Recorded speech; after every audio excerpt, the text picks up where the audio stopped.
tribe of flies who have decided to welcome and take no prisoners. They are proud social warriors who live and live with all they speak in verse of song and vibes, and inshallah, they of a drum beat with the effects of global social systems. They choose their own dancers and buy or make their own kind of money, their own kind of art. It is a book of art. They create value what catches their fancy. They're fearless and live life like they are hard balls of seals, break waves that blue like the sky and see gigantes. Go there, catch their fancy. They fly high sky to their dreams as a fantasy. Live in their own Africa first. They speak in one voice. Even when they disagree, it's still positive. This is internet. The youth engineered disruption of a more than one models. You were spinning blue in the dusk of a and that's why we're here today. So rather this is evolving cultural phenomenon of the future that I least expected. So, warrior trends and culture, neuroscientists, what city, what do you use this spirit and enveloping our cities? Our head is Afrocentric or electric, or is it just electricity? A loser, poison, may happen stance. What's your stance? What's your found? Tell me, what have you found? Thank you. You're right. What comes to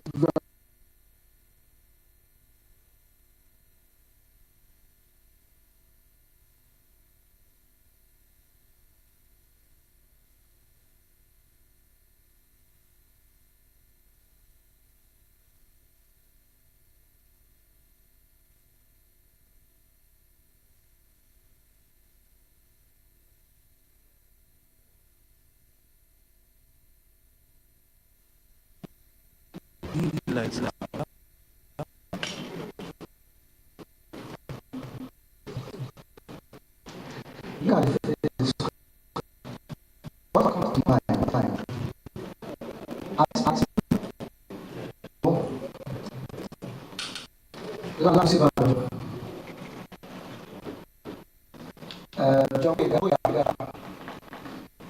One of the highest robotics engineer in the world.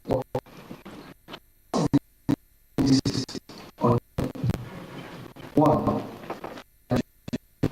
two, young.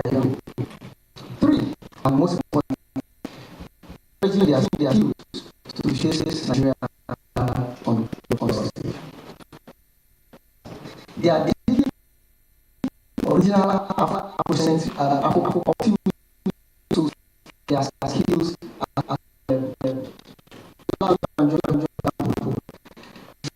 using art to call in language. That means you're then sense. That is original African original meaning. Probably is really what today. This is what young Africans and young Nigerians are doing, and it's how everybody is working today. Of course, not and when the spoken artist asked us, Neuroscience, what have we done to understand current trends in Africa, especially the use of most types of our resources. We do this to understand what is behind behavior of Nigerians, what is behind behavior of some of the things we have found. One thing we have found is what we are attempting imagine a new Afrocentric. Don't worry, don't be scared. What that means. Creativity and what we call optimism. A new generation is inspired by Afrocentric culture to define humanity. don't say like now. I'll be down to you. I have a story. Many years ago, our ancestors, before slavery, before the they were trying on human scale. Our ancestors did the pyramid. Our ancestors are warriors of Nubian culture.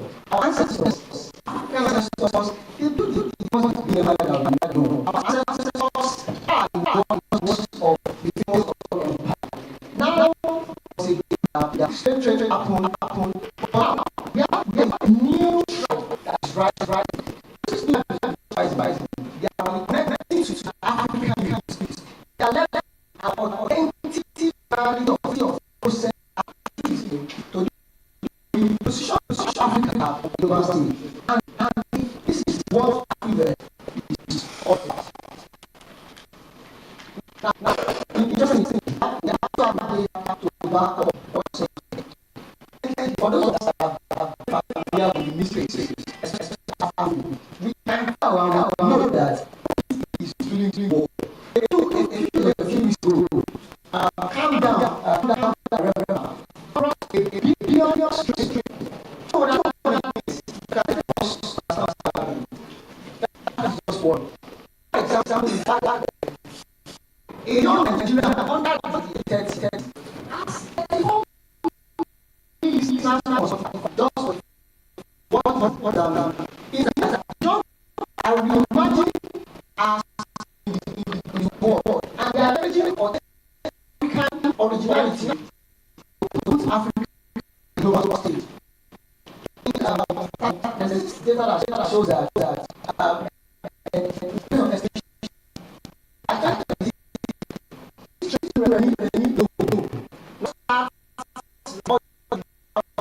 just shrinking about 5 hours music will 500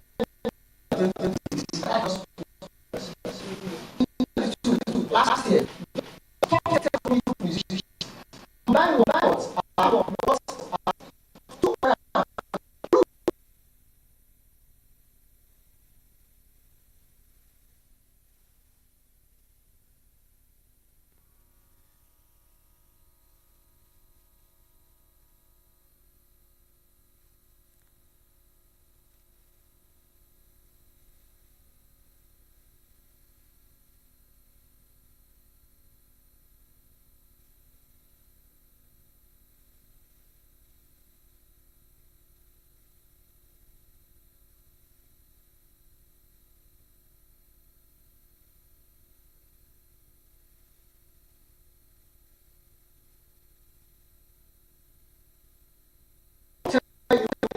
example.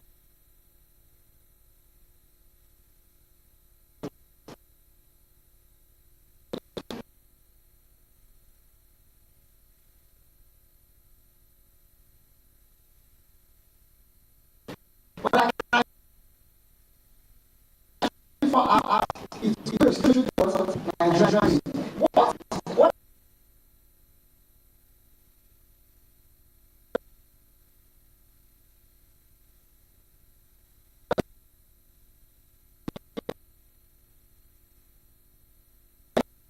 universities and the but not just that, young persons are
went viral. It's a lesson. It's a lesson for the public office holders. It's a lesson for government. Nigerians, young Nigerians, they are connecting their African quality. They are connecting what their African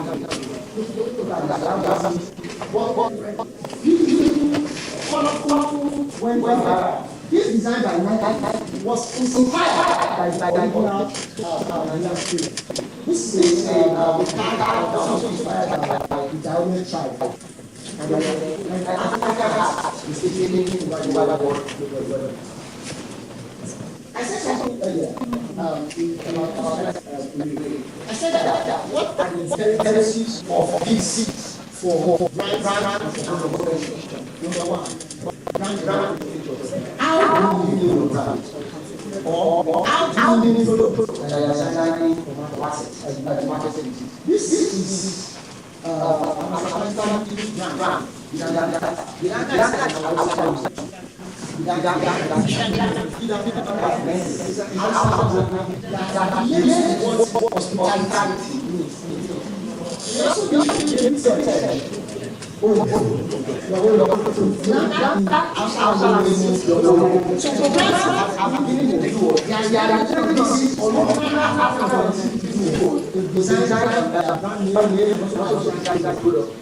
I can give you plenty references.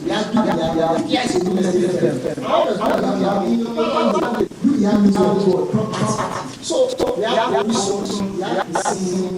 Even if we send there's a recent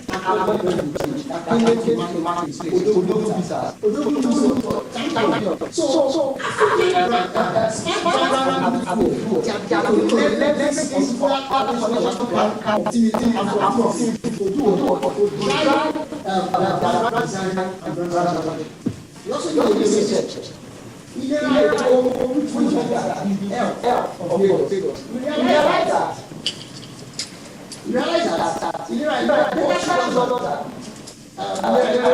is one of the most popular restaurants policy of the government that respected most with and it's because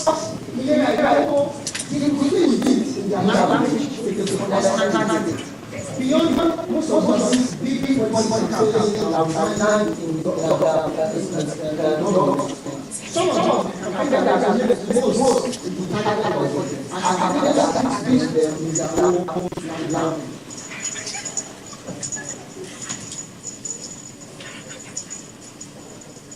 Okay. What are you about beyond it's also designed campaign that resonates to target audience to African setting. This is interestingly is a campaign by here.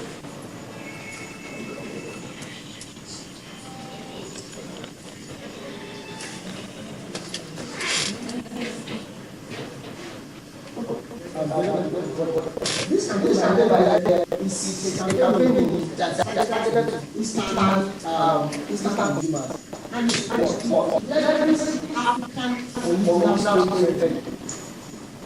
Yes, I'm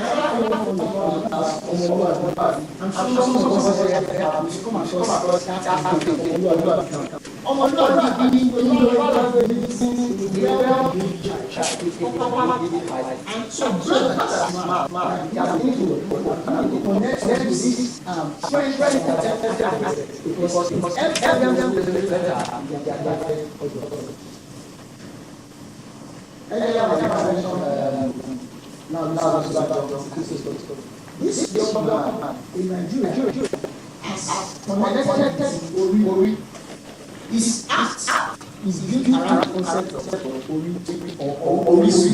which is your source, your origin, your destiny, and now we can see that is already working with global brands. So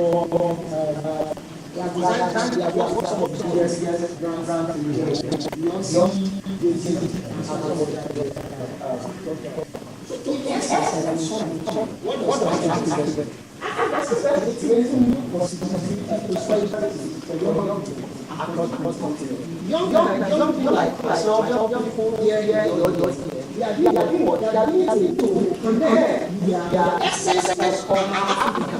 Interestingly, I have a friend.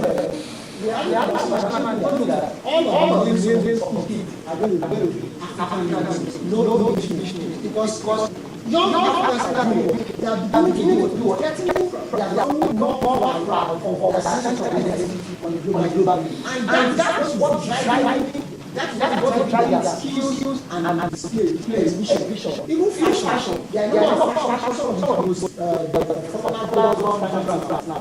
And they are using and those things that speak to original African spirit and African essence. To design brands that are only speaking those other brands. Thank you very much.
Thank you so much, Koka, for your second talk. Welcome,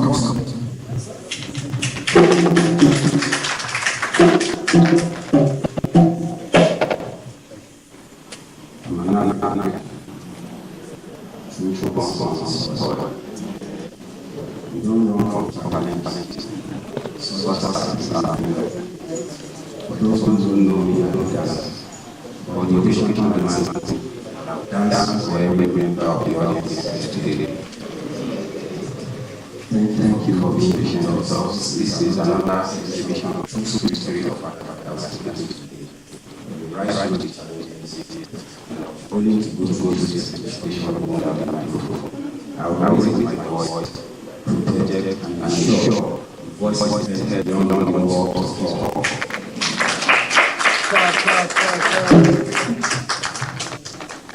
The tendrils shared just now showed a few seconds of TV commercial that was printed in the medical hands story. That story church in this language. All the people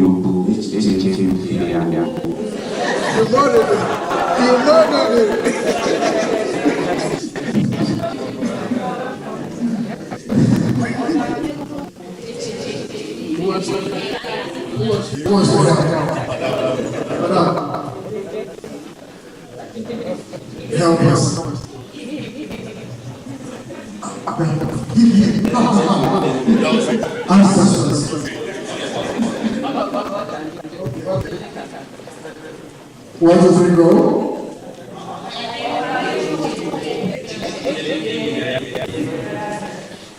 Thank you very much.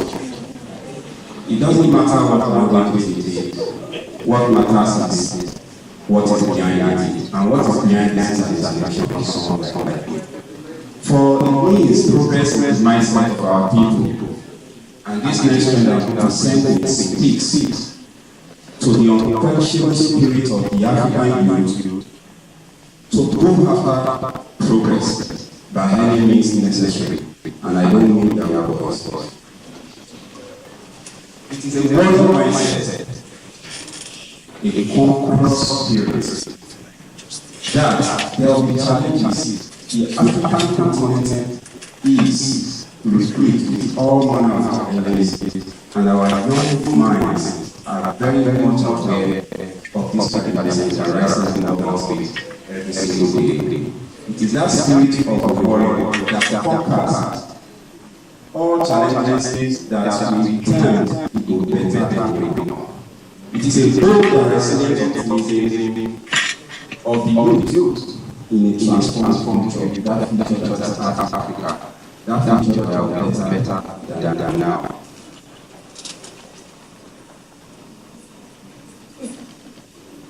It will better premium. It's another name for the mentality for every young Nigerian and by extension for every young African to combine the spirits of optimism and resilience that has been imbued in us by blood to ensure that we pick our way to fortune and prosperity in the midst of challenges. This spirit is the spirit of against all odds. Igbo better is therefore wired into the mindset that we save so every time by force, by fire.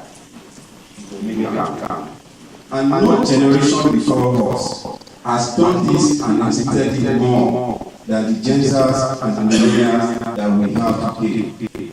Please, every one of us that have had cause to encounter ourselves these new blessed souls, don't take no for an answer. The country is bad, you go make it bad. There are no power, you go run it. There is no money, we go blow. Not just that they have ways around their challenge, they also have tents. They make memes out of difficult sources. They see the fun out of hardship, and you see them breaking forth, breaking barriers, making fortune in different sectors across the industry, across the economy. The Australian spirit is like a prayer. Give us this day our daily bread, and that bread will be well. You see it in mobility. There are several millions of businesses in the last 5 years that is spread around logistics, delivery, leveraging the power of technology. You see it in fashion and accessories. You see it in food and beverages. You see it in manufacturing. There is a data from the SME, that's the Association of Small and Medium Scale Enterprises in Nigeria, that 55% or 50% of small businesses in Nigeria are actually into some form of manufacturing or other. You see it in art and craft, you see it in entertainment and lifestyle. That is the one that is most, obvious. And you see technological companies across even a difficult area like culture. We have architect.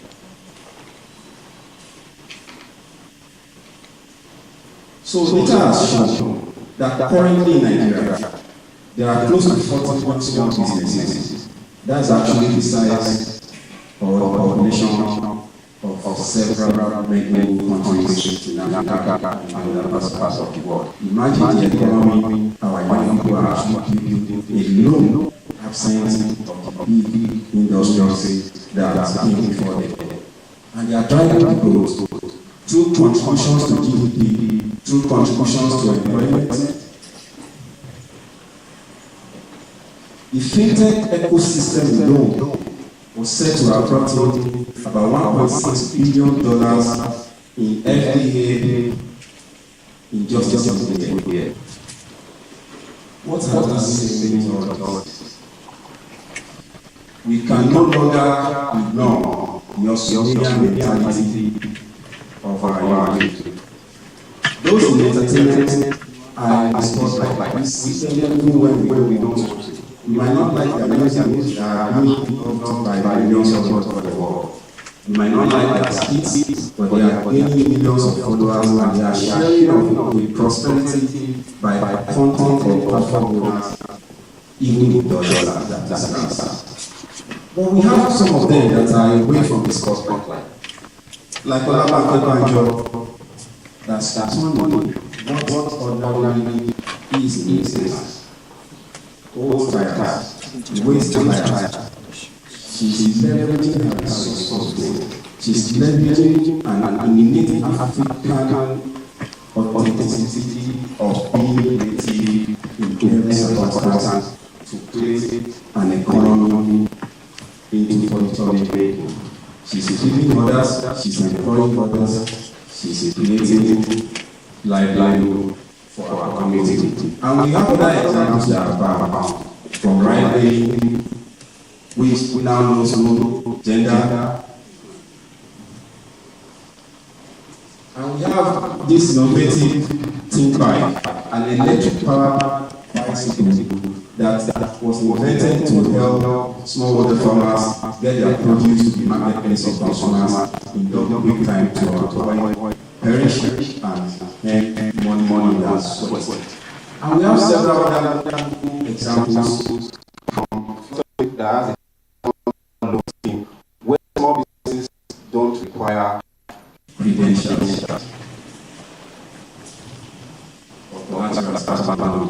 And on the side of the government, we have a government agency, an MPA, that's also championing cause of building warrior entrepreneurs among our young minds. And they have something remarkable numbers to show for it in just a few years. While this is fantastic, we that are observing, those of us that are considered ancestors, and I see this seriously in my office, some disrespectful things that think I'm an ancestor. I weigh right because I'm happy I'm sharing this lifetime and benefiting from some of their innovations. So I'm happy to be an ancestor and I wish them all the best because I am not there by force or by fire. Now, we talked about Africans leveraging the authentic African heritage to break through to fortune, not just here in Africa but across the world. I want to beg of you a few seconds to enjoy this.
Not by how you not get tired of hearing his name. The young man was struggling, law graduate without a job, going through depression, relocated to the United States.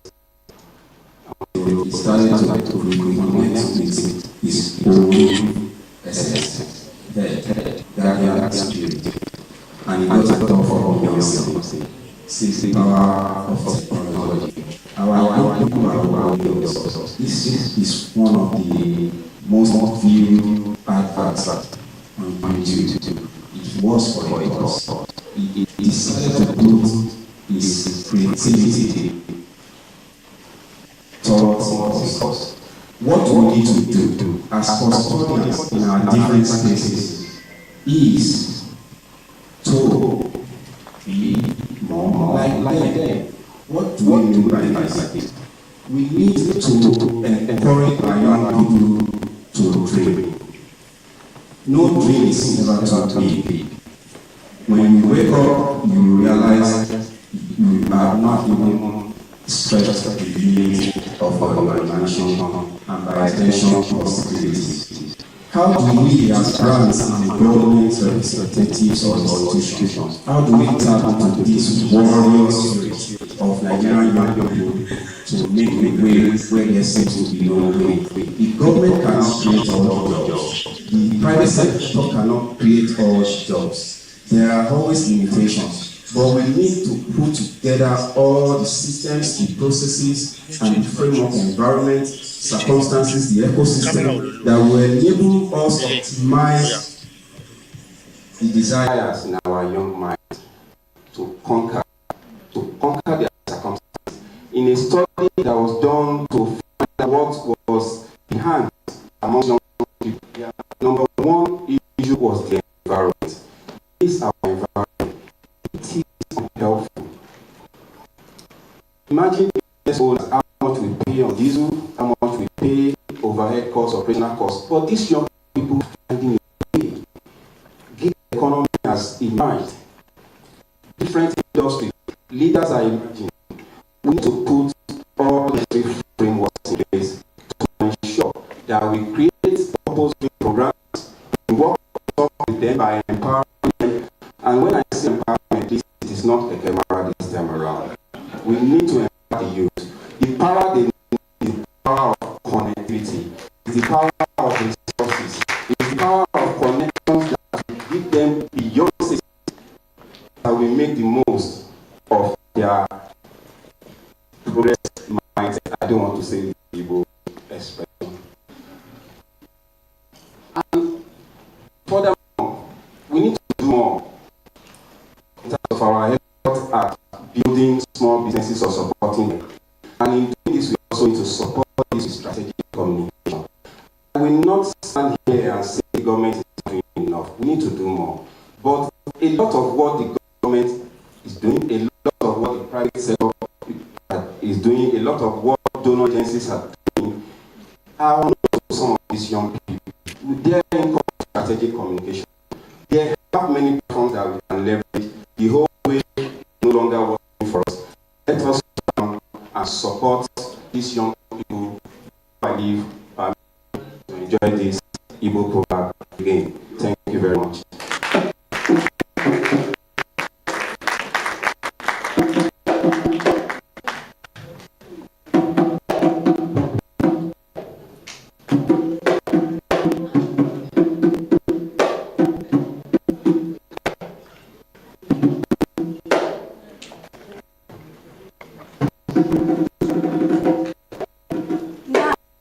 To the intriguing of the trends.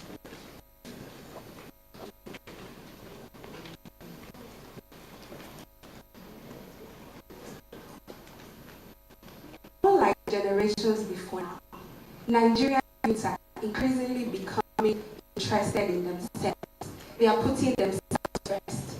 They are caring for themselves. It's all about me, myself, and I. The obsession with self. A strong interest in self-care, leading to increased prioritization of wellness and indulgence in self. That is the Nigerian youth of today. What we care about right now is how do we look? How does this make me feel? Sorry, pardon me. Now let's take a look at the numbers. Alright. The estimated value of the Nigeria's beauty and personal care industry sits at $1.2 billion. The projected value of the beauty and personal care segment just for 2020 sits at over 400 billion. 13%, Nigeria's dominant share of the African beauty and personal care segment is at 13% of the total value. That is telling us that Nigerian youth are increasingly becoming more passionate about how do I look, how do I take care of myself, what makes me feel good, do I look good? They want to rest. They are taking better care of their finances. They are taking better care of their mental health. They are taking better care of their spirituality. They are taking better care of their emotions. It's all about enjoyment. It's all about relaxation. They are resting more. You see, you have a lot of Nigerian youths that are doing 9 to 5 now, and once it's 5 o'clock, they clock off. Because that's my contract with you. I need to go home, I need to rest. I need to unwind. I need to enjoy myself. I need to move with this soft life. I need to party. I need to relax. It's all just about It's all about me, myself, and I. I love myself and I love me. All that is in our. I will also speak because, of course, I'm a Nigerian youth. It's not about our body, soul, and mind. How do we care for our skin? How do I look? How is my skin glowing? Recently, I stopped using makeup. Why? Because I can embrace my natural color. I'm very dark. I can embrace it now. I can recognize skincare brands and ensure that I look good and I feel good. That is the trend with Nigerian youths now. Even though we've been talking about hustling, as the former speaker talked about the ego better attitude, even though we are hustling and yes, ego better, but yes, as the better, make we rest. Make we have soft life. That is what Nigerian youths are thinking. Before I move on, let's take a look at this picture right here and see how social media is also aiding the growth of this trend. This picture right here shows a group of Nigerian youths content on social media around lifestyle. They are telling us Nigerian youth that this lifestyle is attainable. This flex life, this soft life is attainable. They are posting content, get ready with me video. Why? Because I need you to see how I look every day. They are posting content of, here's what I eat in a day. I want you to see that I'm eating healthy and you can too. They are driving more self-care amongst Nigerian youth. And this is aiding the trend. These are content that Nigerian youth are consuming en masse. Now, let's look at this word humanity. It is indulgence now has a new meaning. It is about you, it is about humanity, and of course, it is about vanity. Yes, we are vain, and we own it. We hear phrases like, while I know they finish. We hear phrases like, while I know they finish. I cannot come and kill myself. Chop life, make life, no chopping. This just means that even if we are hustling, we know that the economy is not good, but I will still chop life. I went for a birthday party recently, and the team, she clocked 30, and the team was soft life era. That is the trend amongst Nigerian youth now. We indulge in activities from spa treatments to mental health awareness, diet management, wellness routines. We are going to the gym more. I have a friend who used to earn 150,000 naira monthly, and yet from that money, he still gets savings to pay his monthly gym membership. He still gets money to pay to buy for his skincare products. Even within that 150K that we think is not enough, Nigerian youths will still take care of themselves no matter what. Now, let's look at this me first attitude that Nigerian youth have. It is increasingly leading to the emergence of a new industry, a new ecosystem that we call the Me Incorporated. Now, this is where brands and government institutions seated here today can begin to see how we can leverage this trend to progress our business, for the success of our business, to achieve our objectives, both our business objectives, both in formulating government policies. We need to begin to look at these Nigerian youths that we're now targeting in all of our comms. How can we reach these people? How can we get to them? It is through this industry, the Me Incorporated. I will give you the data from Aramanda. It says Nigerians emerge top spenders in Africa's $57 billion beauty and personal care industry. This speaks volumes. This is just to tell you that no matter what, personal care, health care, lip cosmetics, facial cosmetics, augmentation, hair, shaving and grooming, nail care, all this self-care industry that is building, that is booming right now. I'll take you to more figures, but before we get there, let's look at some local examples. Some brands are already doing this. Some brands already understand this and they're taking advantage of this to create products and services that fit into this trend that we're speaking of. Example, we have the Simi, which particularly needs peace of mind. It's an hub where you just go, you rest, you enjoy nature, you take it all in, you relax. After a long week, you spend your weekend there and then you are charged for the week again. We have brands such as Oriki, because you understand that Oriki, we have brands such as Oriki that are now introducing organic ingredients into self-care, because you understand that Nigerians are more cautious about what we put on our skin. We don't just want all the chemicals, we want to have organic ingredients, and this brand recognizes that they are creative. We also have Okore. Now this brand is breaking the stereotype that that skincare is just for females. Not anymore. Men also want to look good. They want their beard shaved. They want to smell nice. They also want to glow. Right. So this brand understands that and they have tapped into it to create a product just for men's self-care.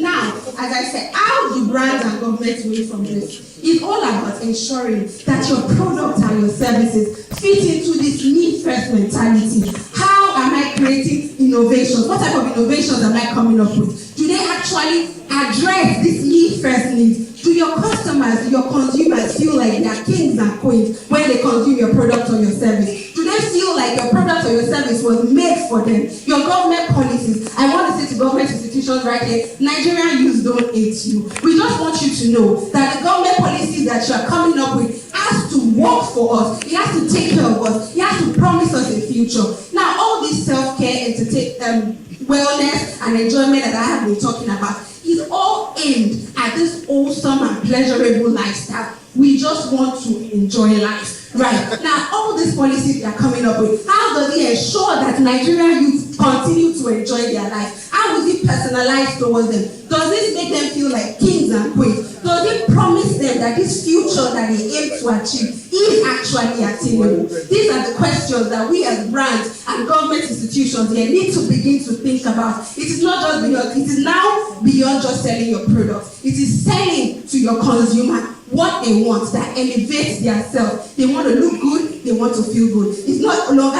just about eco-friendliness and sustainability. It is now about the person you are selling to, individuals. That is very important. Now, to authenticate this claim with a veritable product or service that helps to make this promise of a soft life achievable. Thank you.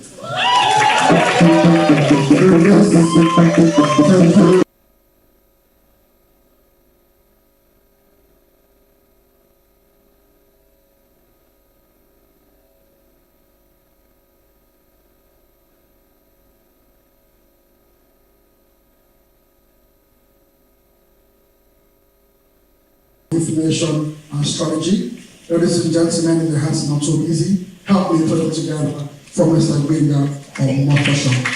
Clap, clap, clap, clap. Thank you. Can I please have the house lights if they are still working? House lights, if they work. Because at this point we'd like to listen to the goodwill message from the representative of the Deputy Governor of Lagos. Tech team, if you're ready, let's please have the house lights. Government, don't speak in darkness. Ladies and gentlemen, welcome to microphone, the Honorable Commissioner for Youth and Social Development, representing the Deputy Governor, Honorable Mobolaji Obolemde. Thank you, sir. Good afternoon, everybody. It's a pleasure to be here. Please permit me to stand on the, even though it wasn't established, but already established protocol is what we government officials tend to start with. Let me start by introducing myself once again. My name is Mobolaji Obolemde. I am your Commissioner for Youth and Social Development.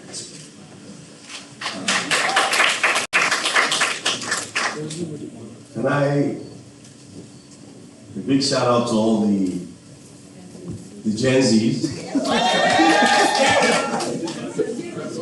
And a big shout out to the ancestors too.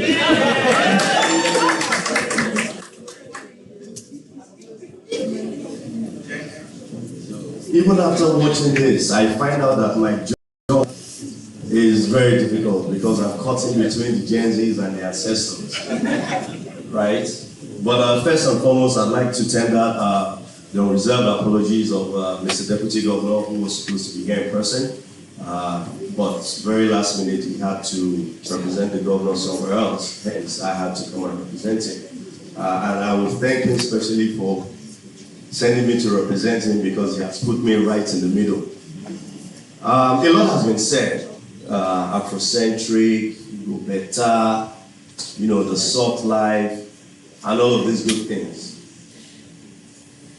At the same time, when we put things into perspective, it's always very difficult. It's a thin line between the Gen Zs and the, with all due respect, the ancestors, But for the purpose of what we're trying to achieve, I think for me, we just need to find a balance. To strike a balance. You want a soft life, but nothing good comes easy.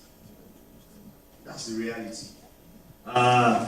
You want to be on social media posting videos and all of that. Yes, it's fine when you're making money from this and all of that, but then you're exposing yourself and there's also peer pressure, coming from it. Other people say they don't want to work, they think that is reality, they think that is the way life should be, but it really isn't. So again, we just have to strike a balance. And I'm going to be very careful with my words because I don't want the Gen Zs to push me to the ancestral lane. But I think, we just need to find that balance. But then to bring it home to, the messages being driven here, it's all about brand promotion. And I think appealing, to the target market. I was reading a research 2 days ago. I just resumed office about 3 weeks ago. I'm doing my onboarding. And it was, thank you, and it's deliberate that I go through, what I would call the theoretical parts before I start going outside there, to see what is really happening. On Saturday, I was in Ikorodu. There was a video that went viral, it went viral about a community in Ikorodu to do with drugs. I saw it online, and I decided to go there, because for me, I'm a balance between the Gen Zs and the ancestors, like I said. I decided to go there. It's unusual, but it's a different government we're running. We're trying to, strike that balance. The younger generation will say between the government and the youth, there's no engagement. So I saw the video, let me go there, let me engage. This is an engaging government. They have appointed me for a reason, to be able to strike this balance. I went in there. They were excited. Wow. You saw our video, and you, Commissioner, you came here. I said, why not? Isn't that what Gen Zs are talking about? Abi. So again, it depends on how we strike that balance. I went in there, met all the participants on that viral video, and I said to them, my simple message is, you spoke, we heard. If we can do that in all the spheres, in Lagos State, we will move forward. You spoke, we heard. I've come. What is the issue? This is the issue. How can we help? Fast solutions. At the end of the day, after going there and having that conversation with them, they actually come to us today as a follow-up. And the point about that is that we need to do it differently. Soft life, you go better, but they just want to be heard. They want to be seen. They want to know that somebody out there is listening to them and giving them that opportunity to be able to grow big, to be bigger and better. But like I said, there's no shortcut to the top. Gen Z, you must put the hard work in. You must do what you have to do to get to the top. And like I say to a lot of younger generation when I'm talking to them, we all like to go online, take pictures, post. Very simply to end my Google message. When you want to take that picture, you take a certain pose. So for example, if I pose like this and I take that picture, that is how it's going to come. Correct? If I do this and I take the picture, that is how it's going to come out. It's the same thing with life. How you prepare yourself for life is what your outcome will be. Thank you very much. Thank you so much.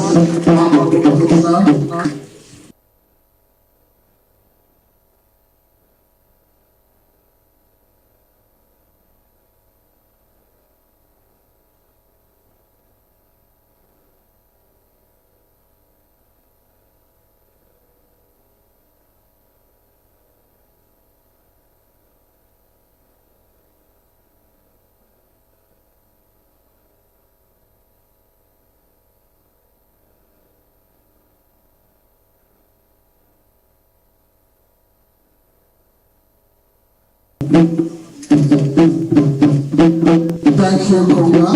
Lights out. Jackson, lights out. Thank you.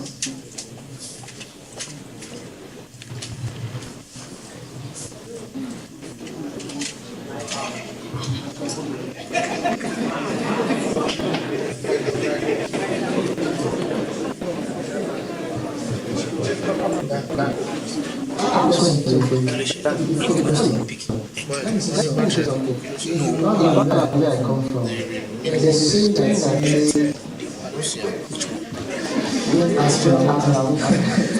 that says, this is Orisha,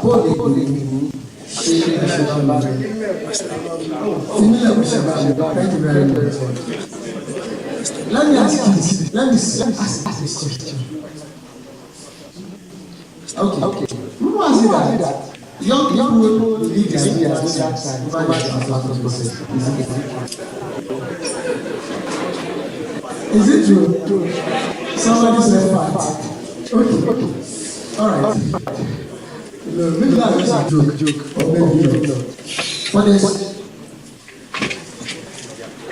But there's something that again has transformed us in neuroscience.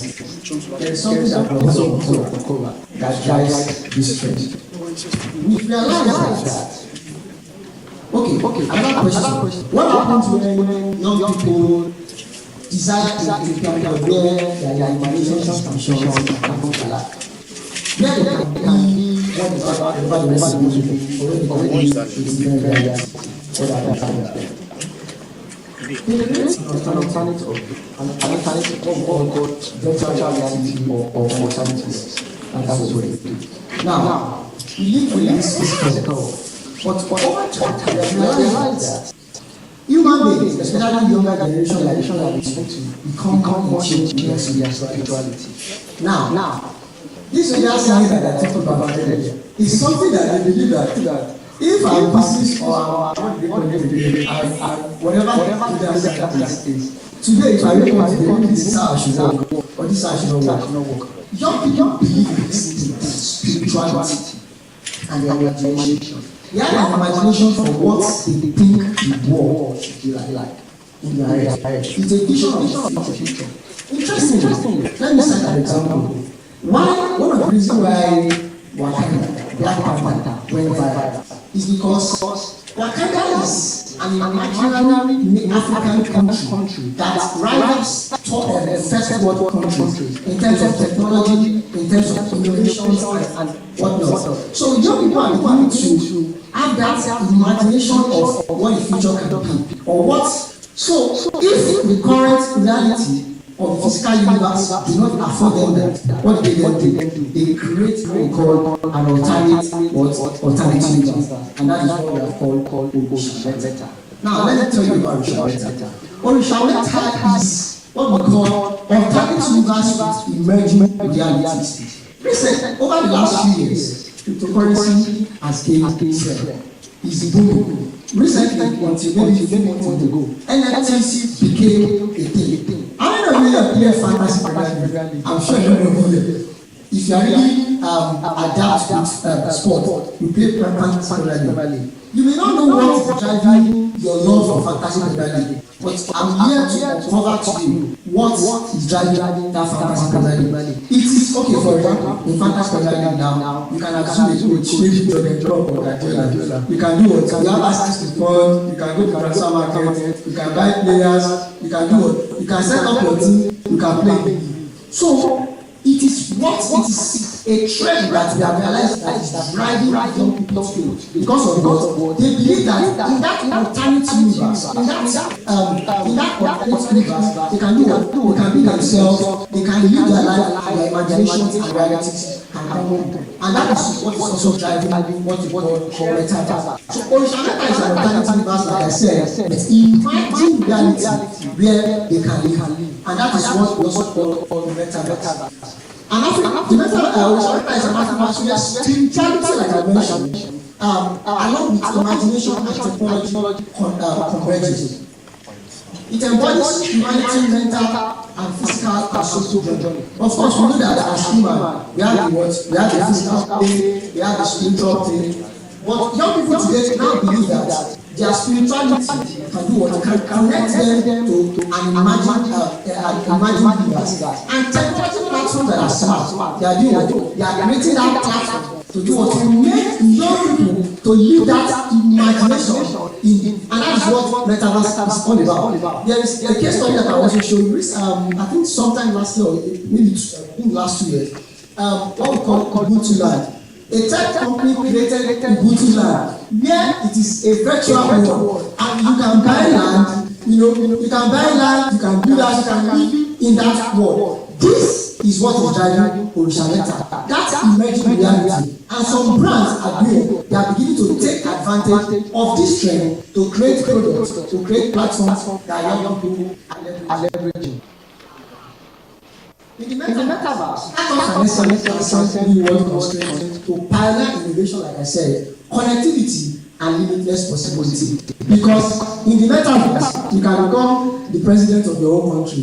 In the metaverse, you can be Ronaldo. In the metaverse, you can be Messi. In the metaverse, you can be anything that you want to be. Interestingly, and this is where it becomes more interesting. Metaverse, or this idea of an alternate reality, or this idea of an alternate universe, it's not just buzzwords as it were. It is a reality that has an economy. It's a reality that is creating a marketplace for brands that can play in it. For example, like Nigeria is one of the global, one of the countries that is leading in cryptocurrency adoption. What is cryptocurrency?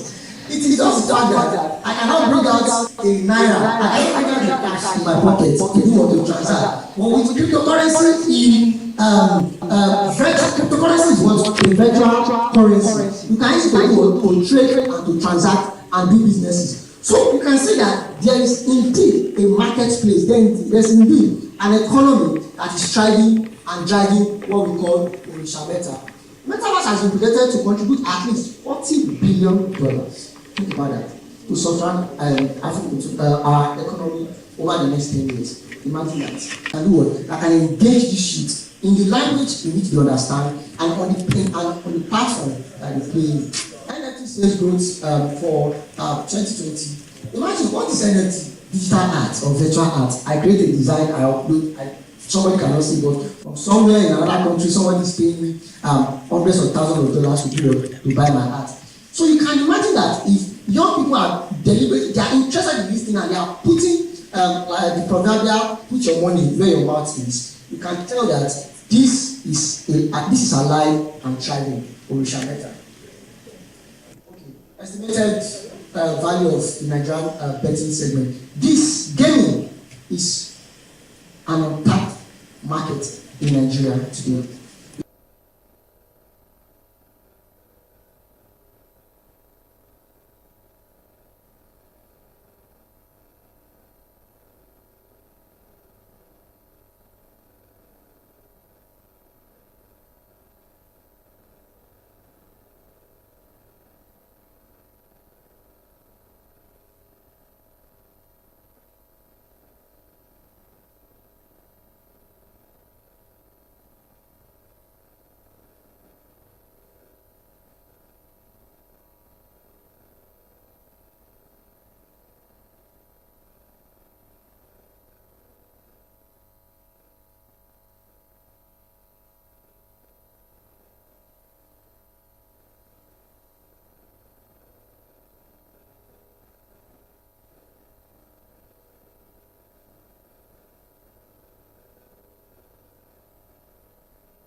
leveraging that NFT space to create designs and to create content that young people are leveraging.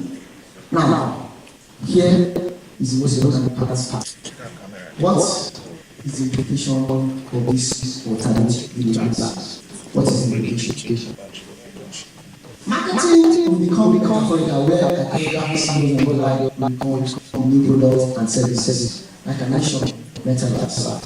How do we design consumers? What kind of product design to capture that? Because clearly, from what I have outlined, you can see that there is a marketplace for what alternative reality that we are called meta. How can we now marketing become metaphorical? Ideologies, and this is for me, is my most interesting part. Ideologies become products. Belief systems become parties. Worship become practices, and ceremony become messages. Like I said before, young people, some or most, they rather believe in their zodiac sign than in what in their prophet. They believe their zodiac sign more than their pastors, professors. And then of course, we have brand. Design inclusion and identity. We can see a lot of polarization in the world. Young people, increasingly, they are becoming more themselves, like they are humanity. Themselves, they are becoming more into themselves. This is what I want for myself. This is who I am.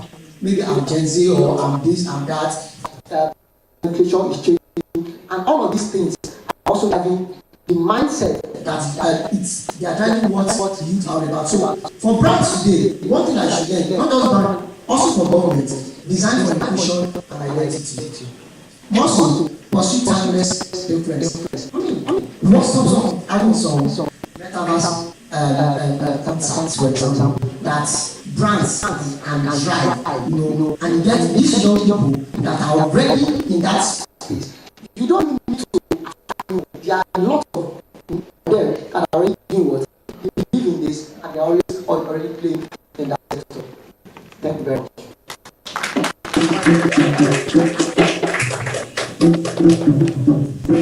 Well, people don't know that my land is where.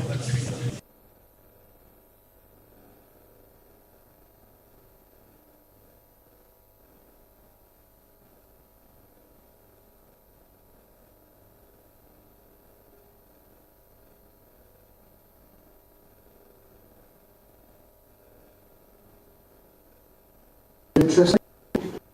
So we are wrapping in a bit eventually.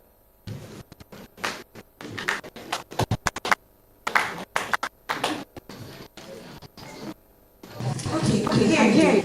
And I'll take you through a trend called systems. Now, what exactly are we? I'll start with it. Not really the story, but an experience that majority of Nigerians here have gone through. Growing up in my country home, I was always told to keep quiet when the others speaking. I was always told that how can you have an opinion? You are just what you know. You know more than your teacher. You know more than your auntie, your uncle, your mom, your dad. And personally, I am a very outspoken person. So I always own an opinion. You have to tell me why you want me to do something. I have a voice and you need to listen to me. But I was silenced by my parents. I was silenced by my society. I was told that I can't speak because I don't know. Now, let's look at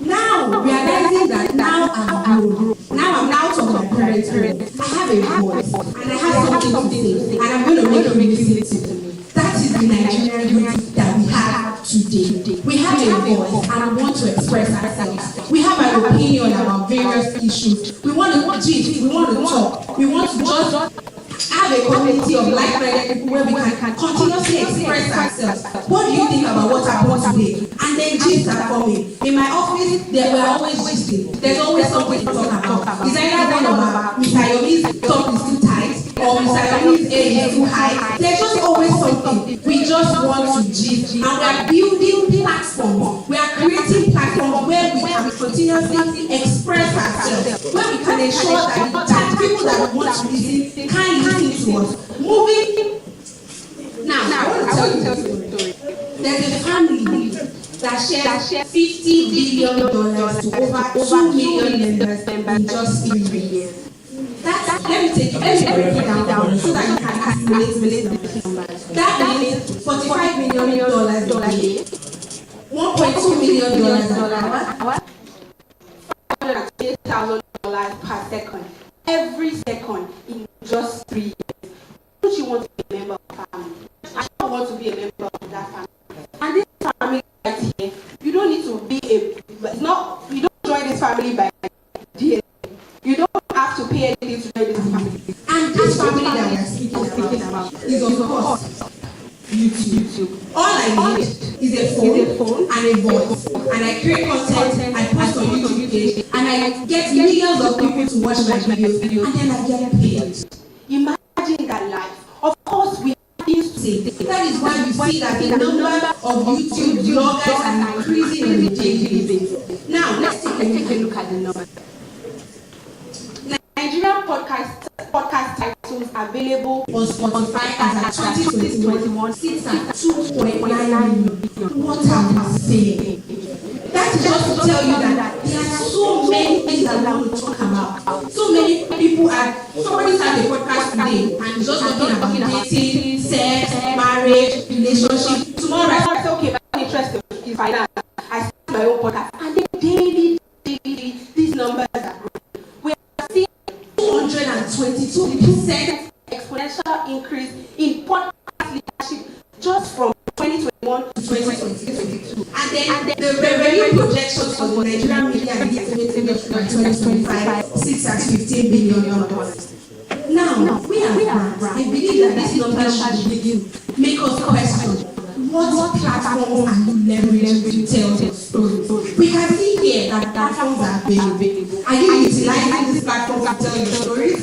Are you connecting with that? Because this podcast that they are just creating, all these YouTube pages that they are just creating, they are not just doing it for doing it. They are actually talking about things that affect them. How do you understand your target audience more? When you can go to this platform to feel their pain points, to understand what it is that these people are talking about, that we have on just Spotify alone. This is exclusive of all the other platforms out there. 2.9 million Nigerian podcasts. We need to begin today. Now, we realize that there is a tripolar chain reaction. It starts from platforms to voices to communities. Let me take you through this. As I said earlier, we are creating multiplicity of platforms. We're ensuring that we are not just listening to radio on radio and calling it to just air our opinion on radio. No, I have my phone and I have a camera, I have lights. I'm going to talk about everything I want to talk about posting online. Right. There is a platform and there are platforms. Then there are voices. These platforms are enabling these voices because I know there's YouTube, I know there's Twitter Space, I know that there's Instagram Live, I know that there are podcast channels. Of course, I have a voice, I have something to say. I will leverage these platforms and I will say it. Then, beyond just talking, we are also building communities. Now, these communities are communities of like-minded individuals. For example, I like tech, right? I'm going to create it. There are platforms available. I'm going to create my own page. Leverage these platforms that I'm talking about tech. Before you know it, I have a lot of other people that are interested in tech, tuning in, sharing their comments. Oh, this is what I think, this is what I think. And before you know it, you are building a community. Now, of course, as I mentioned earlier, an army of pop culture rebels are finding new voices. Yes, we call ourselves pop culture rebels because that is what it is that we are communicating. Our conversations are not just centered around interest alone. It's also centered around art, around culture. We want to talk to you about Nigeria. How Nigerian am I? These are conversations that you begin to hear on top of this platform amongst Nigerians. These platforms are defining new possibilities for us. As I mentioned, the conversations are not just only about activism, they also move to activism, where we are leveraging this platform to weave new narratives. The way you or my dad told me something is, I didn't think it was that way when I was growing up. But of course, I wasn't allowed to express myself. But now I can tell you my opinion, and I will go on the platform and say, oh, my dad said this when I was growing up, this is what I think. And then I'm creating new narratives. And before you see, so in tune with these conversations that I'm having. We are challenging status quo with our voices. This community that we are building, we are not just talking about dating, we are not talking about relationships, we are talking about actual issues, from gender violence to discrimination to inequality. We are actually building community with like-minded people, and we're having conversations that actually really do matter, and we are amplifying our voices through this platform. Now, let's look at the business and the business. Yes, we love Strategists. Now, this thing has created a talk business where people are actually making a living out of talking. Look at the data that is happening right now. Look at the amount of money that YouTube is paying to influencers and creators on a daily basis. Per second, if you think about it. We have platforms that have been from I said what I said. We have 2 young ladies under 10 just saying what they want to say. And yes, I said it. There's nothing you can do about it. I said what I said. Look at Temiso. He has been able to have people on the show just bring out things that you don't know, that you didn't plan to say before. He will draw it out of you, and then people are listening and enjoying this content. We have content that range across different formats, from blogs to blogs. We can oversize how people, Nigerians, are now very passionate about blogging. Beyond blogging, of course, not everybody can write.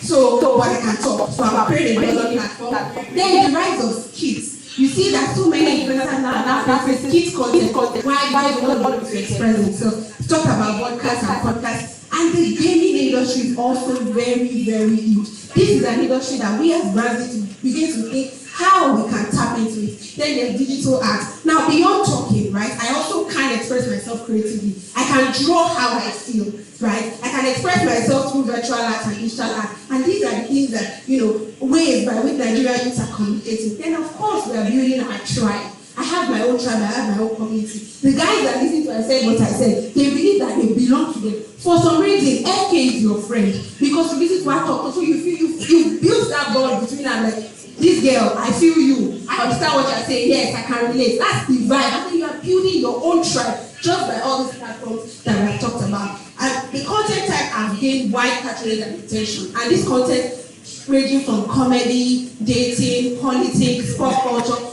all of it, we all have an opinion. We all want to be heard. And we have platforms that enable this. So of course, we are going to listen to guys and tell our story.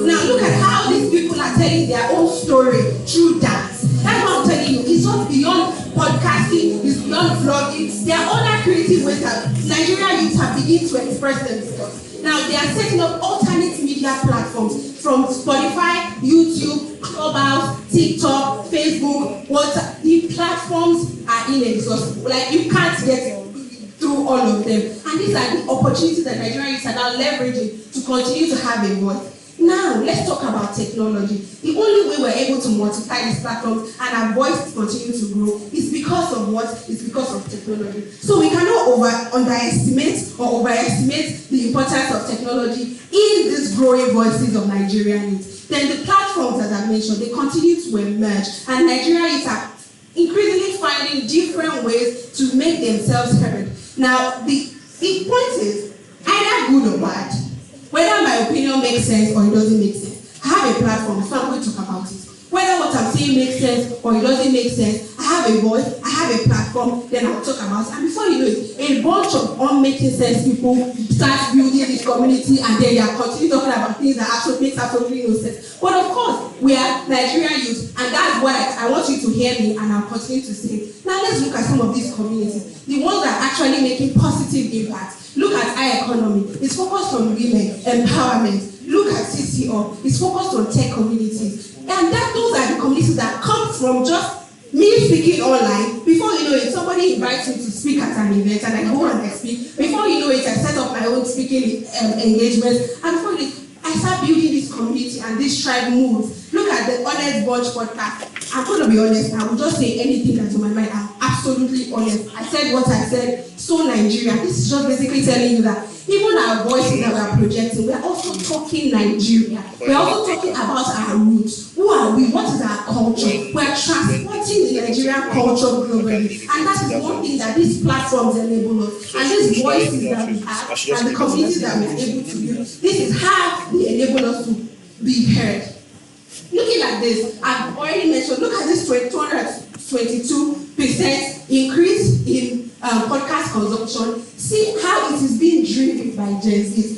50% of podcast streams are by Gen Z. That is just to show you that this industry is growing and Gen Z are increasingly leveraging this industry. Now, Nigerian podcast landscape is evolving, reflecting growing appetite for diverse audio content, encouraging creators and entities to embrace this medium. Every day, a new podcast is coming up. I've been telling my friend for some time, I want to start my own YouTube. I like talking, I like this, I don't go and say nonsense, and then I know that people will listen to me. All my friends, come, follow me, like it, share, and post. And before you know it, your content are going viral, and it's still nonsense. But of course, we are at the platform, and then we are telling our stories. Now, how can brands begin to leverage this? Firstly, you need to rethink how you engage platforms. Beyond all these social media blogs, posts, Instablog, and whatnot, you need to begin to rethink how you engage platforms. There are podcasts available where you can tell your stories. Niche podcasts. So if your brand is focused on something, trust me, there's somebody that has started a conversation about that thing. And if they haven't, start it. And before you know it, it begins to grow. So we need to begin to rethink how we are engaging platforms to tell our stories as brands. When it comes to government institutions, all these policies that you are making,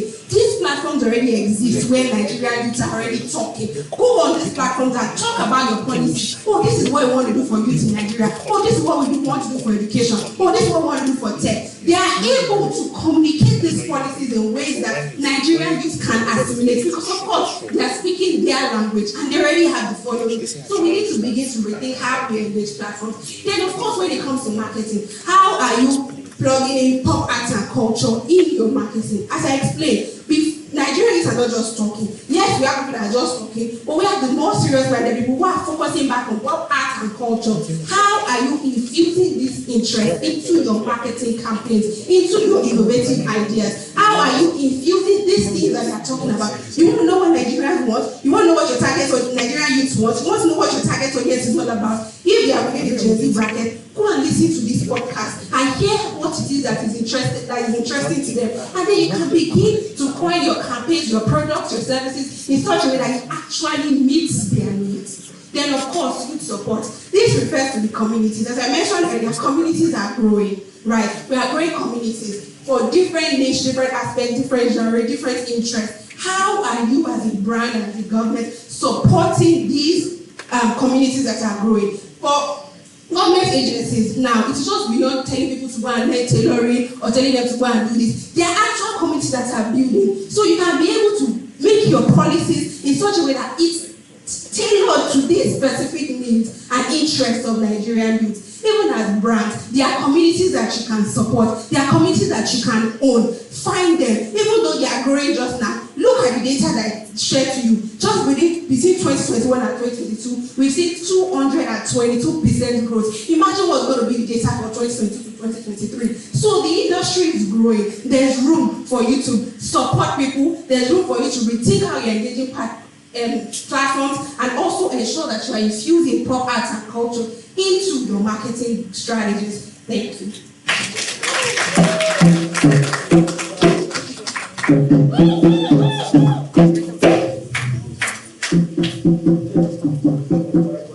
Check it now.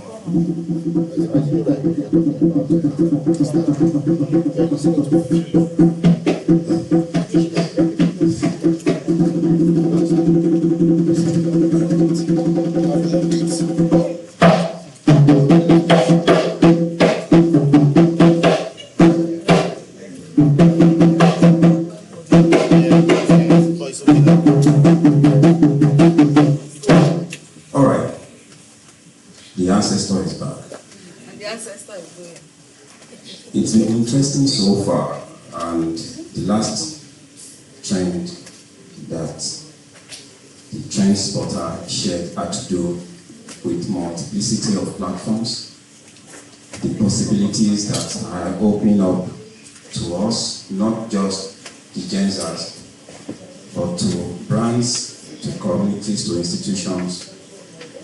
She also hinted at the negatives that might ensue from this multiple platform. What we need to pay attention to is the community that comes with platform. There really is nothing wrong with giving people opportunity to hear their voices. There really is nothing wrong with giving people platforms to launch their career, their skills, their creativity. But when it's used to radicalize a mob, those platforms become dangerous to society and the institutions within. So I welcome you to populism. This is a mouthful. Populism itself is worrisome. You now add a mob to it. You are putting light to fuel or gasoline. To be sincere, populism as a concept is nothing wrong. It's simply popular opinion or majority opinion. But what we have witnessed in recent years, and let me make this confession, it's not only a Niger thing, it's actually a global thing. But what makes it concerning or relevant to this occasion is because this is about the Nigerian youth. And the Nigerian youth has influence all over the world, and the global youth has influence on the Nigerian youth because the world is borderless. The populism that is fueled by anger is what is populism. What it means is that I don't care about your opinion. My opinion is the only one that is right. If you have an opposing view, you are delegitimized. This is a growing phenomenon among our young people, and it is worrying. This is the reason we have chosen to make this the last trend we report. There is really not, it's not all about gloom and doom. There are positives that can be inferred. But we need to understand the root cause of this sudden wave of anger, like a tsunami that's enveloping the whole city and drowning us all in its place. My colleague, a Gen Z, sounded a note of warning that they have taken over. We know. But we should still be allowed as ancestors to live peacefully in this world. So we need to pay attention to the radical mob that those platforms are creating. A lot of those platforms that the young Gen Zers and the millennials are bringing forth, a lot of the proponents, those people driving them, they are not deep in knowledge. They are not deep in understanding. And this is by no means a slight on those people driving it. What is spurring them on is the drive for prosperity. If I can be part of a $50 billion sharing family, I'm going to be part of it. Those who follow my content, they don't care whether I have a PhD, whether I have a BSc, whether I was trained at all. I do. I'm sorry. That's my house.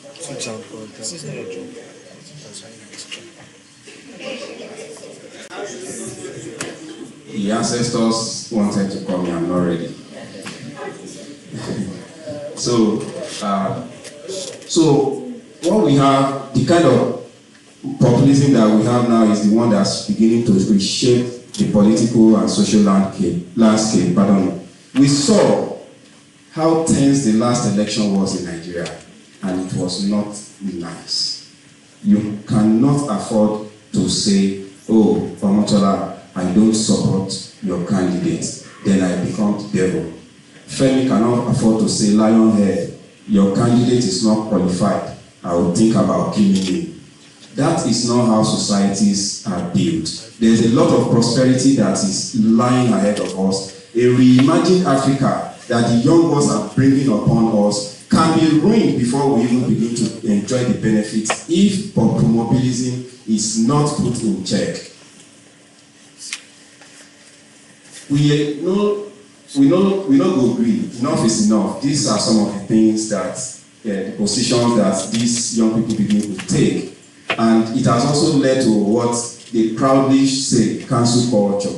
If you dare to have a differing opinion, they are going to cancel you. Cancel you means they abuse you, they bully you. It doesn't matter whether we are a 95-year-old Wole Soyinka. or you are the governor of Lagos State, or you are even the incoming president, as he was then, because the now president said at some point he had to run away from social media. One pull me gone. That was even before the certificate scandal. I'm sure he's not going anywhere near social media for now. So we need to worry about the platforms, the community that is mobilizing anger and playing upon fear, that is preaching hate, that is building, taking people away from hope in a tomorrow. Things are bad, we know, but there's still hope as long as we have life. Those who advocate or ride on the power of populism, they do not want us to share in that hope. I don't want to waste our time by playing this video, but this was the former Italian Prime Minister who was crying out against the rising wave of anger-filled populism and how it's killing hope. We should not allow it to also happen in this part of the world. Later. So, to bring it home closer, okay, so as I said, it's a global phenomenon. We saw how populism was leveraged to create a very serious riot in Israel. We saw the pension reforms fueled populism that happened in France, I think. This is France.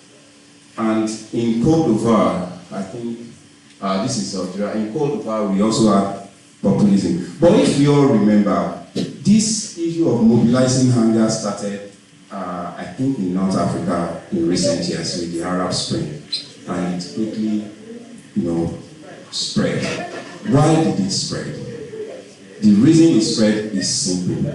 I will speak for the youth. The youth are angry. The youth are disaffected.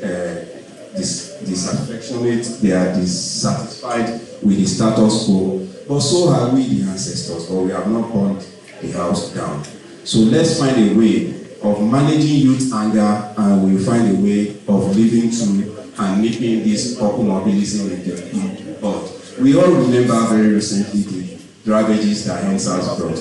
As beautiful as it was, that we have a set of young people that are quick to gather, we also should worry that they are quick to anger. This is where we need to pay attention. So, also, it is not about rising against the government. Brands are not safe either. Brands are not safe from the dangers of populism. Brands are not safe from the cancel culture on social media. Brands are not safe from the radicalization of opinion. And as we know it, we're talking about employment and the need to generate more of it. We are worried about the ravages of unemployment and the increasing number and rates every day. Now, when we go online and we murder brands, the brands that are putting in all the coup to ensure the economy is kept running, that families are, have food on their table, that households or breadwinners of households have jobs and can earn a keep. We need to do all we could to put anger-fueled populism in check. The dangers are many, and there is no need of flogging the horse. I think I've referenced it in a few minutes ago. It undermines the civility and the relations among citizens. We need to pay attention. When I do not respect you as another individual, when I delegitimize you because you don't share my opinion, there really is a lot to worry about. It erodes the respect for the dignity of political opponents and minority groups, and it weakens the culture of reasoned debate. I had to beg not to even send me during the last election because the gentleman was angry because I asked a question about his choice of candidate. I did not abuse the candidate. I just asked a question and he went into overdrive. He was angry, he kept sending me messages. So I had to beg. Frank, I beg. I made a mistake. I want to feel free driving out of my gates every morning. Right? Even in my estate group, I had to stop responding or contributing to the group because a certain gentleman from a certain part of the country was also angry because I said something positive about the then federal government. He was really angry and he kept abusing me on the estate group. I called the estate chairman that, can you please identify this guy so I will know which direction to take if I run across him on the street. This is going to take away the very rights of each one of us as individuals if we don't pay attention to it. In a recent study by the Bennett Institute, I read this. A survey was done to find out why the youths are always angry. Why are you quick to anger? These three factors were identified: economic exclusion, high youth unemployment, and wealth inequality. I totally agree. But the truth of the matter is, these three issues have been with us since the beginning of time. Why is it different now? I grew up in Nigeria, and since I was a kid, we've always had the same problem: flooding when it rains, traffic everywhere. And I'll be honest with you, some people might not agree. It's actually getting better, especially with traffic around Lagos. When people complain about traffic in Lagos, it's like they are disturbing me. It's well now. So there's always something. There's always something. Now, if we have to go look beyond the surface, I'm not going to talk about the statistics because it just shows that it's the young people, the Gen Zs, that are really, really angry. They are bottling up a lot of pent-up anger. In a few minutes from now, we're going to go into details to unearth and unravel the root cause of this youth anger beyond these three factors that we have here. The root cause that speaks to the psychological reasons the Gen Zs are so disrespectful, not only of elders or of institutions. Why Gen Zs are so disrespectful of establishments? Why Gen Zs only love themselves? They only see respect among their community and tribe. For brands, we cannot afford to take our eyes off these issues. So, is the situation hopeless? Of course it's not. There are ways and means of being able to coexist, cross the line with this new generation of aggressive and destructive, blessed individuals. And we'll try as much as possible to go through it before we go into the psychological factors. Now, for brands and businesses, we need to first of all plug the low-hanging fruit. What do I mean by this? Since the beginning of this presentation, we spoke to a renaissance of belief in the African origin by our young people. We need to pivot them closer to this. We need, as brands, to bring products, services, concepts that speaks closer to their desire for Afrocentricity. Plucking the low-hanging fruit is also for government to pay attention. High youth unemployment, what are we doing? While I know, by virtue of working closely with some government institutions, I know they are doing some things. But these things are not enough. We are not even close to being enough. How can we not meet the youth halfway? How can we meet them closer to their top so that the soft life they desire seems like, oh, the government is enabling our soft life? We are older than they are. We should and we can find creative ways of connecting with them that gives them the impression that they are the kings and queens of our world. All it takes is to put a crown on their head. Can we afford it? The answer is yes. We need to find those ways. Those are part of the low-hanging fruits. Let's create more jobs. Let's help reduce the ravages of unemployment. It is the biggest issue mankind has struggled with since the beginning of time. Recently, we shared a survey report on our office group, and a claim was made that because of the invasion, I'm using that word deliberately, because of the invasion of artificial intelligence, globally, 300 million jobs will be lost in the next few years. For me, it's scary. It is scary. And it generated a very long and robust debate on the office group. The government should pay attention to this. If you think the youth are giving you a headache, guy, migraine is coming. We need to pay attention to such things. Unemployment, policies, programs, trainings, skills, workshop. Can we even begin to train them in the new ways that they are masters of, so that they see us as partners? One truth that I want every one of us to take away from this session today, that runs across all the trends we have been unveiling, is simple. Today's youth, by being truthful, today's target customer, they are not looking for products and services. They are not looking for programs and policies of government. They are looking for lifestyle partners, lifestyle enablers. That is the one single, indubitable, cultural, social, political, economic tool that we can take away from today's session.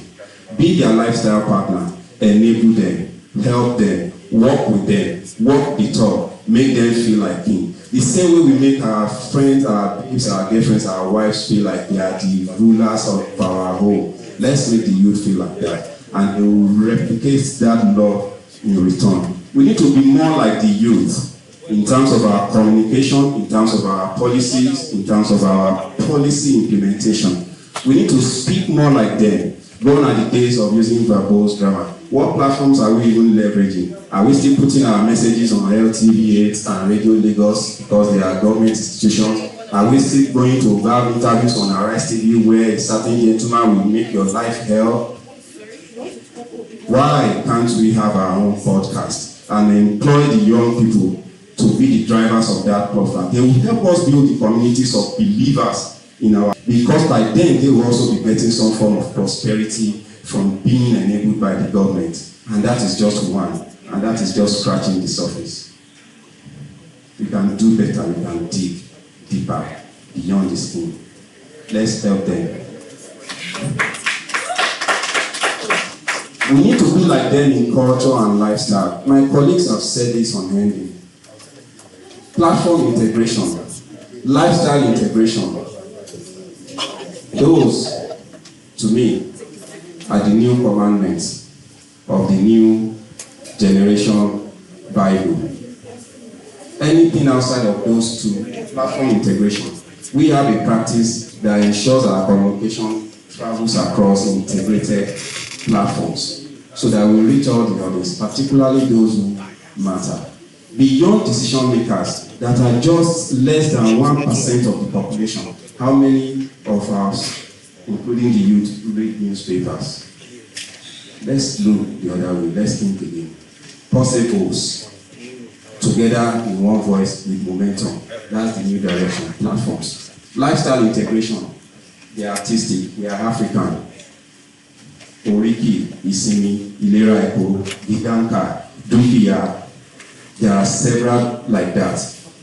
There is no point today bringing things that are foreign.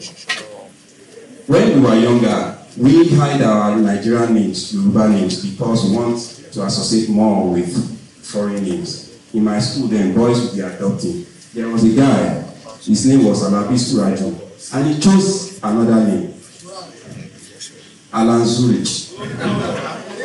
I can't forget Alabi Suraju if I live for 1,000 years. He chose a different name, Alan Zurich. That's Alabi became Alan. Suraju became Zurich, and he's not from Switzerland. But the reverse is the case. Our young people are proudly Nijanimi, Mufini, Sheep FC. Be their peer to get attached to, be their friends. Platform integration again, lifestyle integration again. This is how to counter corporate mobilism. Or this is the way to begin to counter it. It goes a lot deeper. So, That brings us to the end of the trends, but we require a few more minutes of your time just to now explain the key drivers of those perceived trends rather. Another 5-10 minutes, we will be done. Thank you.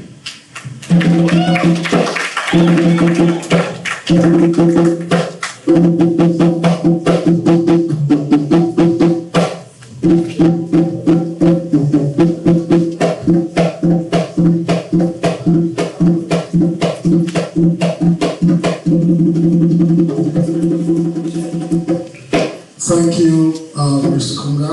Ladies and gentlemen, just a few more minutes and we're out of here. But of course, for those of us who love poems, literature, words, I'd like you to listen to this man again, Sage.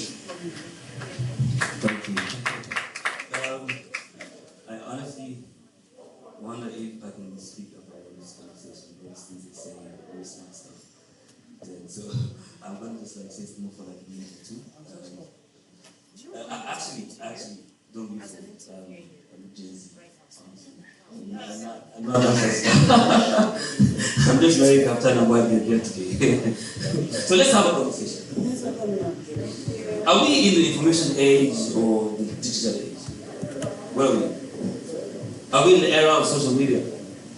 The era of the democratization of the processes of determining what society is or should become, what life means, who is what, and the assignation of pronouns and what is acceptable or not, and how thought or the lack of it morph in 5D, creating a techno-reality that is ever-changing to suit the demands of the imagination of a new demographic who claim the world as their own.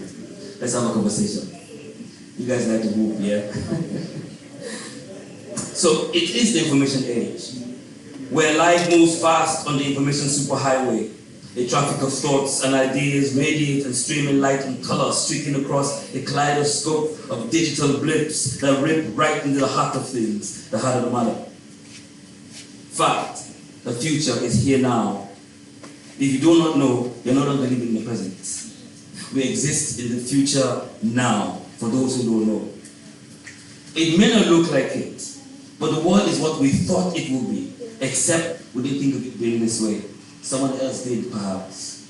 A new crowd imagined it, thought it, created it, and hoisted it. We live in their world now, even as the old world fades. The new is coming. It's taking over silently, like a tree whose hidden root is spreading beneath the surface of the earth, invisible but strong. One day, you'll open your eyes and see under the sky of a tree a green canopy from which images are beamed in living color for us to live by.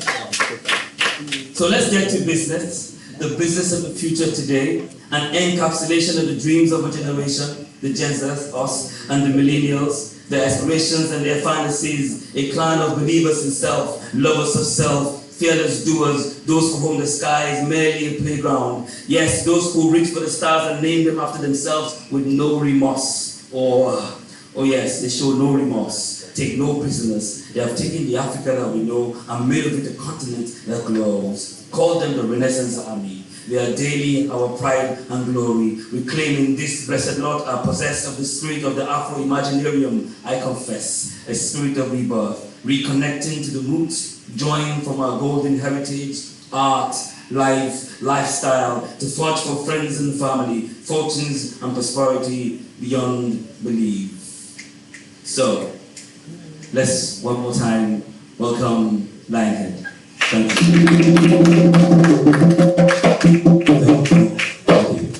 So, thank you, Sage, and thank you, audience.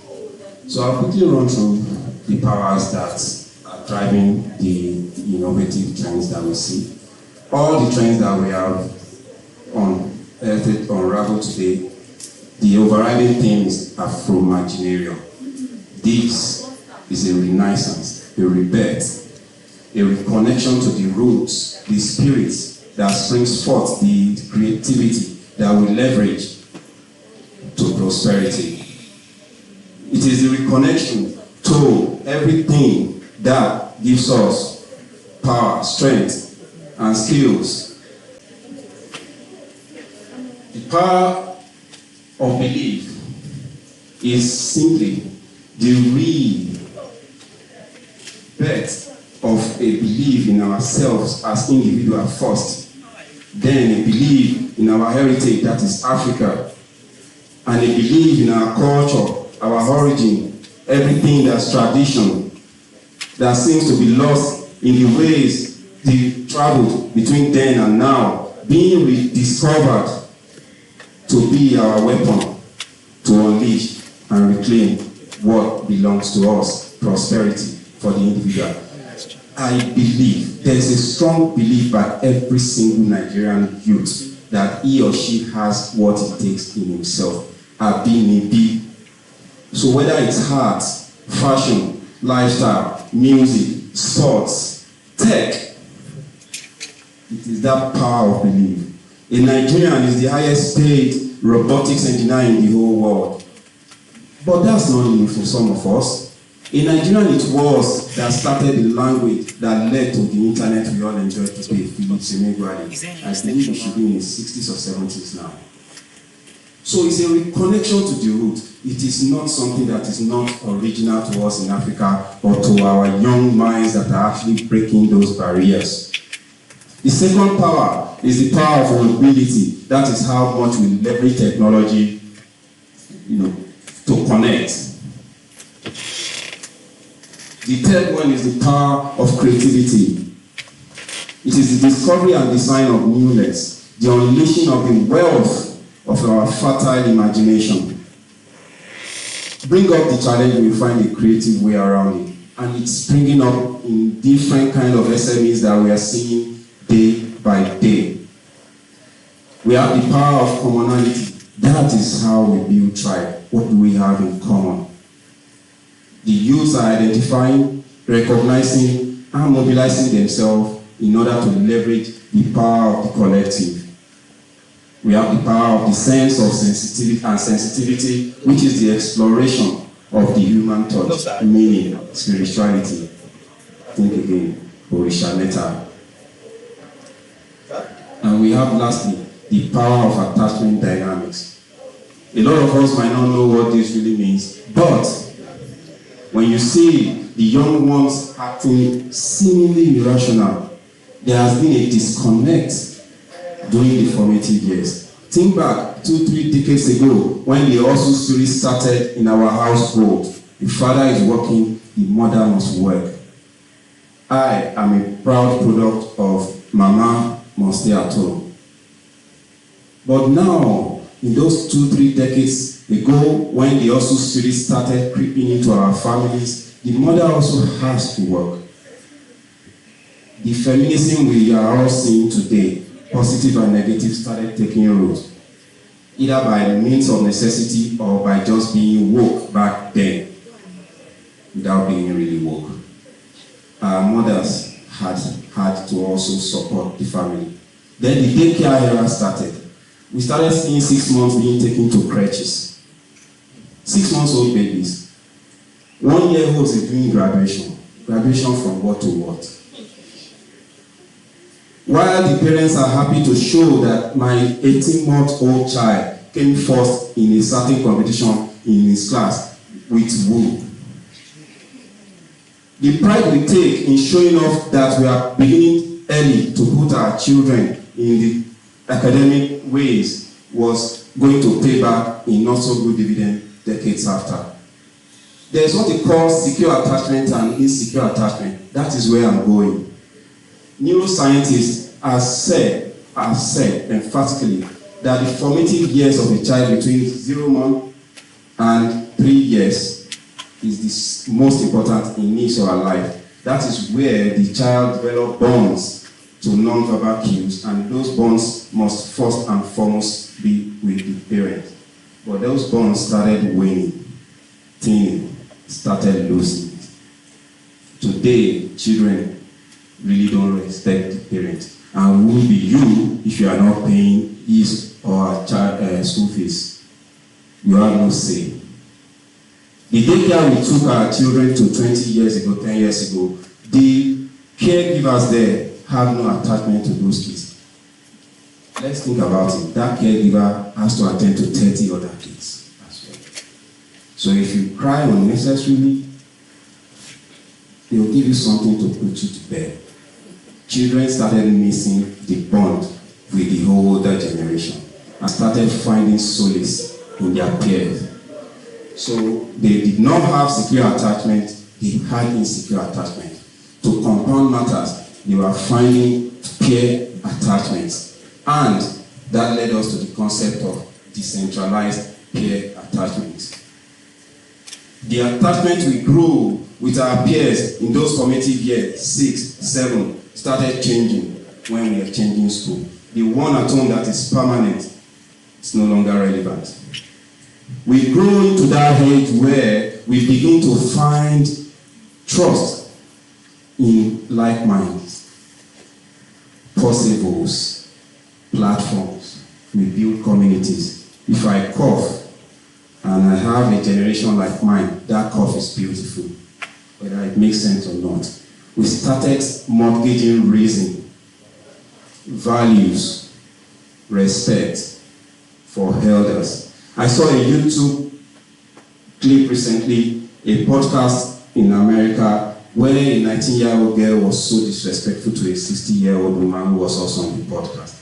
The moderator called her to attention. This is a 60-year-old woman. She said, she's not my mom, and she claims to be a Nigerian girl. Someone from the crew came to admonish her that he is also a Nigerian. Respect is part of our culture. And the young lady got up angrily and left the podcast.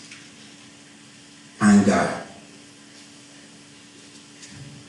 unsecured attachment, decentralized peer attachment. Now you have these young people who seek comfort, trust in other unsecured young people. Who is leading who? That's why it's easy for someone to go to a building, stand in front of it insulily, and say we must burn this building down. In a matter of minutes, it was burnt down. Reason was lost. It's community. What are we doing as brands, as businesses, as custodians to ensure we can reverse some of these wrong turns we took several years ago? It's never too late. Let's be part of the new culture. Listen to what they are listening to. You can begin to know how to address some of their issues. These people are our children, they are our brothers, they are our sisters. The world is better because of them. Whatever issues they are bringing in front of us, we must find a way around those issues instead of castigating them. They are products of our failures. To make matters worse, we have the attachment volatility brought about by blended family system. What does that mean? These days, correct me if I'm wrong, marriages don't last anymore. Divorce rates after 1 year, 2 years is over the moon. And when these new people join new people, they bring families from their previous union into the new one. Their stepfather, stepchildren, stepsister, and all kind of also is being created. Blended family. Where is the secure attachment that our young people need? Too many times, most of them are going through disruptions themselves when they are young. Why won't they disrupt the system when they are older? This is a clarion call. My colleague, when she was doing the welcome address, said, this is a meeting of mind, a building of bridges. Let's leave this room and look at the beautiful part of our trends. Afri-verse, ego, better, premium. Let's look at the intriguing, possibles, platforms, Orishameta, and ask ourselves, why are they seeking alternate reality? It's our responsibility to make this reality a worthwhile existence for them. And the ugly, the populism, if you continue to be there with us as long as they have those platforms. But we must make sure they use those platforms for good. What are the government agencies doing? If we are doing a lot before, let's do more. If we are not close enough to them, let's get closer. If we are not making them feel loved before, let's make them feel like kings and queens. that they truly are. The world belongs to them. Thank you. Thank you so much, Ed. That was a lot. Can we have the house light? You see the, yeah, I was going to call her to do that. Can we have the house light? I don't want her doing the relax in darkness. I'm going to notice what happened to Dixon when you go back here, after the spoken words. The power of energy. Because there was an energy when he came, and suddenly I heard Dixon say, like trap music. Energies are very contagious, and I hope that for us we've been able to pass on to you, and of course, like all of the speakers have said, we can connect and build bridges. Ladies and gentlemen, I'd like to invite one of our own to please give us the closing remarks. Ladies and gentlemen, thank you. Ladies and gentlemen, good afternoon. Thank you so much for being here with us today, listening to us. Please, a round of applause to this magnificent team. Presenters, you will all agree with me that a lot of work has gone into what we have done here today. And I would like to just say that on behalf of our dear Managing Director and our Chief Strategist, as we always call him, Mr. Israel Biden, it's such a delight to have you all come sit with us today. Our partners, our friends, from the media, from our own industry. I've seen a lot of people who came here to actually support us. Some of us have heard very strange words today that I do believe you go back and begin to think your strategy and begin to think about the new ways of doing things to accommodate this uprising, to accommodate this future that we are in today. Our dear Commissioner, we cannot thank you enough. We have the privilege to have our Commissioner overseeing communications and strategy. Thank you so much for representing the governor and the deputy governor. Although we have one of you that also left, we're still privileged and honored to have you here. And I want to believe that the experience and the conversations that have ensued here, you will take back. We are very much open to further conversations with a number of you, especially our clients, the media. Please help us to take this message to the streets. People need to understand what is going on. One of the popular leadership also said, if you are not able to create the future you want, you will end up enduring the future that you get. And that's the reason why we are here today. A lot is happening, we need to listen, whether we are ancestors, and when we talk about ancestors, we're talking about the governments, the parents, the brand owners, and so on and so forth.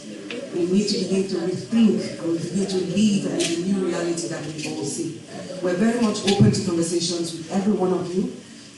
For a full presentation of some of the things that you have heard here today, you can visit our website, www.chainreactionsafrica.com, and you will have the privilege to get it.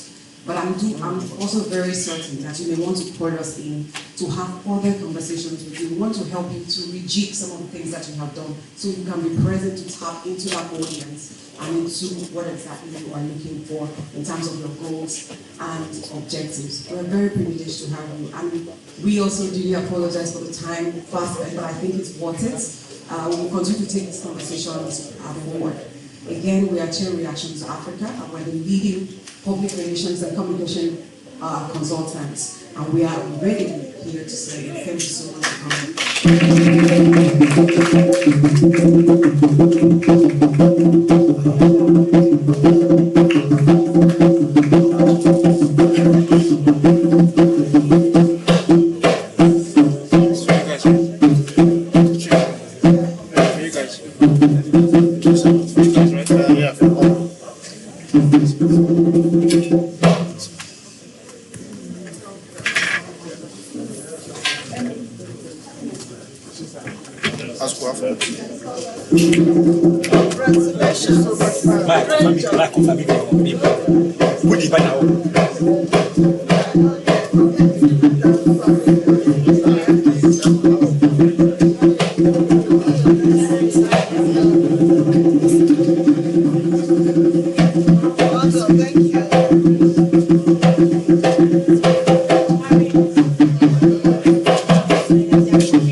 want something for it?